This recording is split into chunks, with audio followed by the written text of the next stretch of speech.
The following is a special presentation of Tony Kurre Radio.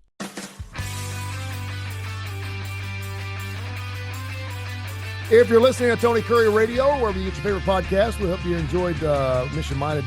Keep in mind your mission in your mind. We're talking about tariffs and everything else. And, of course, we try to stay incredibly topical with that. Something that we have to stay topical with is Heart of Alabama Food Bank and, of course, Feeding America, because it's an everyday, every second, every moment situation, and we love that. And Michael Coleman, the CEO of Heart of Alabama Food Bank, joins us every week for Bite by Bite.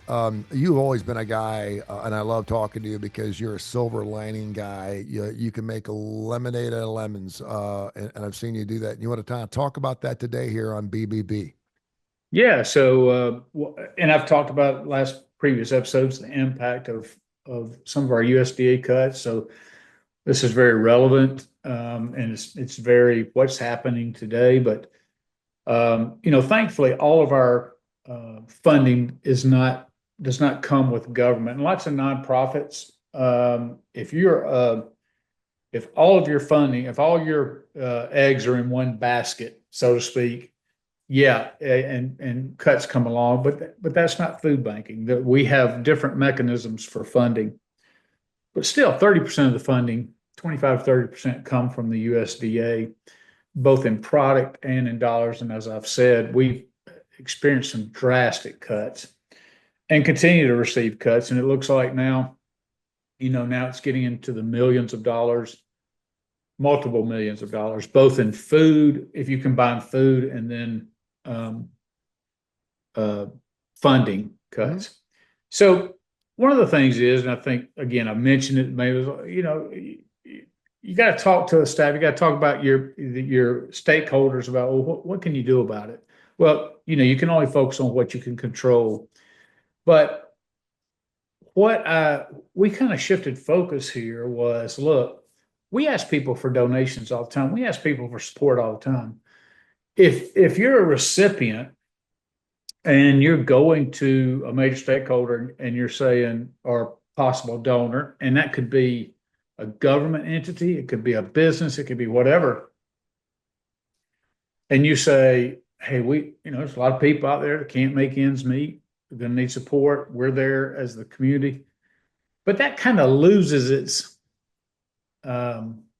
appeal after a while. You're like, you got anything new? It's just hard because it's an everyday reality, but the urgency of giving, it's hard to keep that going. Then you have something like this, which most people look at and go, wow, this is ravaging food banking with hundreds of millions of dollars across the entire network. It's devastating, on and on and on. But I got a meeting as a result of it with our mayor, Stephen Reed, first African American ever elected to Montgomery. Mm-hmm. He's in his second term. Never met with him. I've met him, but I've never met with him before. Yep. And so I went in and finally got a meeting. Took a lot. He's got a lot of people who want to meet with him, and so it took me a while. And I went in there, and I was not optimistic, to be honest with you. I do try to find the silver lining, but I went to him and said, Mr. Mayor, I'm coming before you, and we give Montgomery almost 4 million meals, just the city of Montgomery, 4 million meals a year. And this is the impact that every food bank has, but just for your city. And it's very interesting because you talk about what food insecurity really is a result of is an income gap. Some people don't have access to food because they don't have transportation, because their car's broken, mm-hmm. or they've lost a job. They just don't have money to make ends meet. So you have to pay electric bill. You have to do certainly. You have to pay your whatever, but you can cut on food. Well, if you've got children, seniors, all that's really damaging. So we are 4 million meals of people who are struggling with income security, getting fresh food. That has it frees up other money for them to spend on critical, vital things and still have nutritious food. And the mayor was keenly aware of the impact that we've had for many, many years. Talked about a family member, an aunt of his who served in a church. And so he said, well, tell me what you need. And I told him. And the truth of the matter was, it wasn't enough, but I can't turn to one mayor and expect him to make up, the deficit for everybody else. Sure. But I gave him the figure, and he came back, instantly and said, I think we can help you.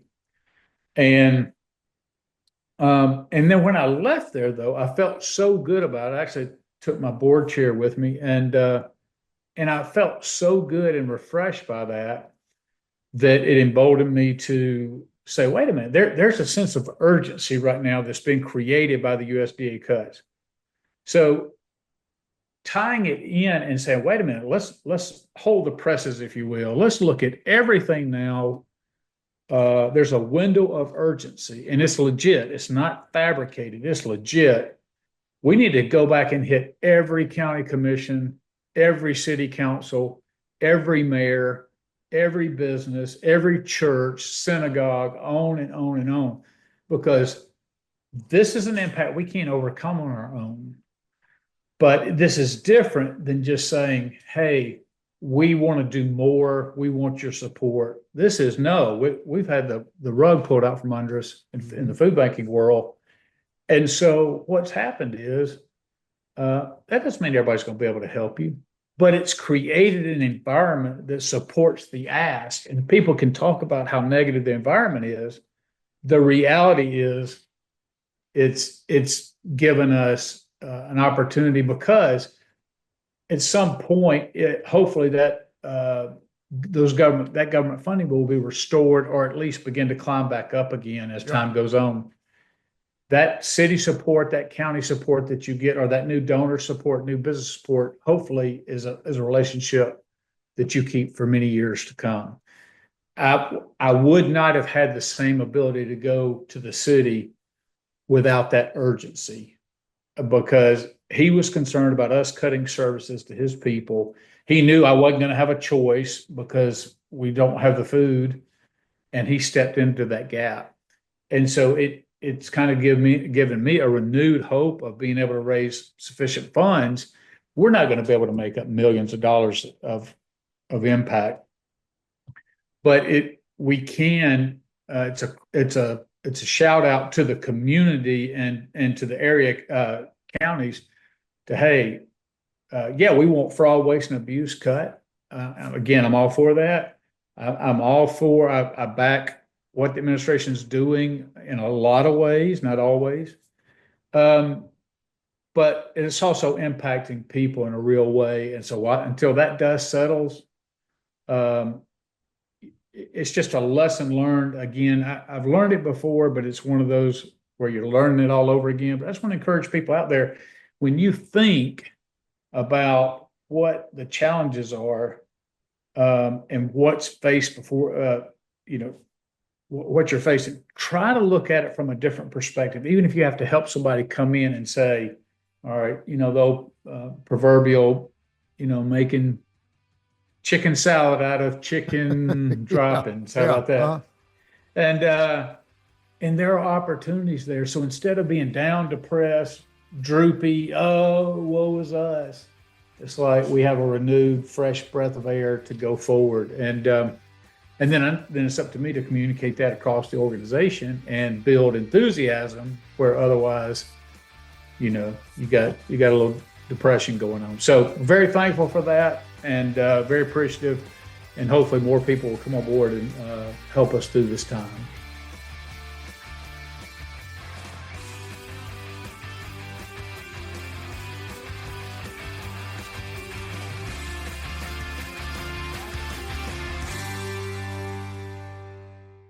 This has been a special presentation of Tony Kurre Radio.